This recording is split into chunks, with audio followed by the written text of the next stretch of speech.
This tutorial is to show you how to go from Creo parametric and your SumoBot parts out to the 3D printer. So to start off with, this is a wheel that I've finished off now, and what I want to do is get it into the 3D printing software.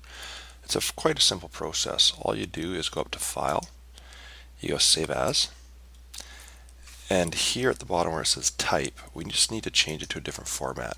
And if I scroll down, there's one called stereolithography, or an STL file.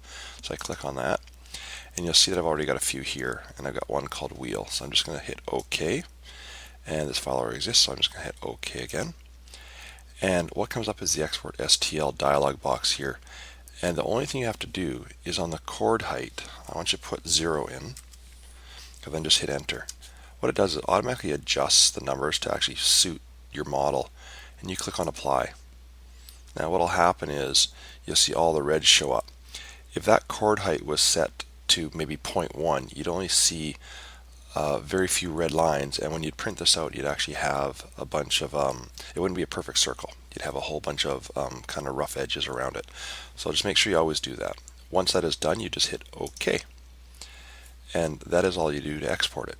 Now, you get into your Maker software or your Makerware software, and the interface looks like this. This is the program that lets you basically take that file, bring it in, put it in position, and then output it to the 3D printer.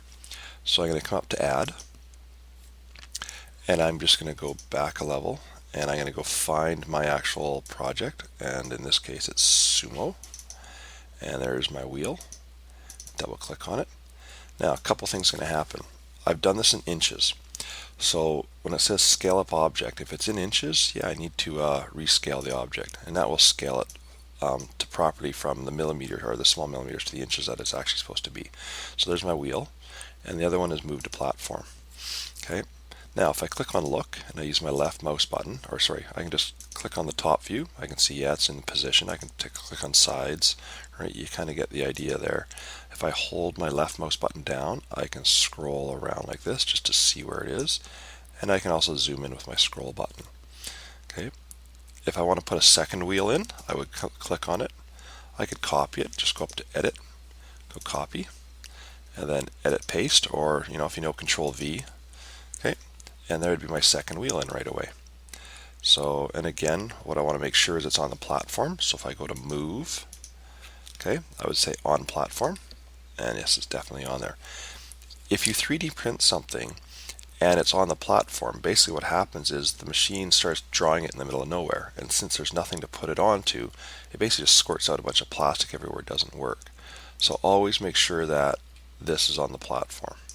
Okay, sorry, and I'm just going to look, and yeah, so there we go. It's all on platform, and I'm basically ready to go. So I just click on Make, and here it's a Replicator 2. It's PLA is the material we're using.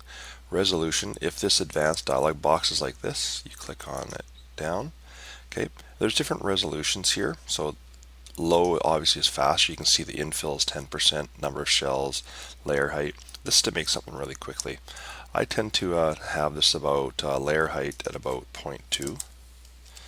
Okay, I have number of shells. Let's leave it at 2, and let's put infill to maybe 20%. Okay.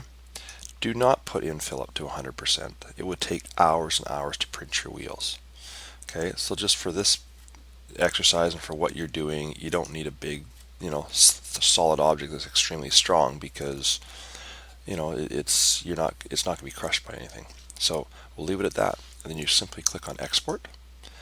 And in this case, if I had my thumb drive here, it would be in a thumb drive and under computers, and I would have a external drive here, and I would just basically save it. So in this case, I am just going to put it to my data drive to documents, and I don't know, let's go to school, let's go to Creo for something to do, and let's go to Sumo as well.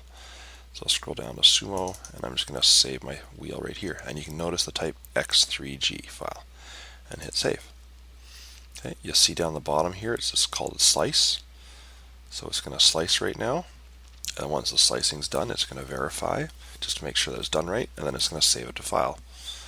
Once it's saved to file, you simply take it to a 3D printer and plug it in and start printing. And that will be the next tutorial.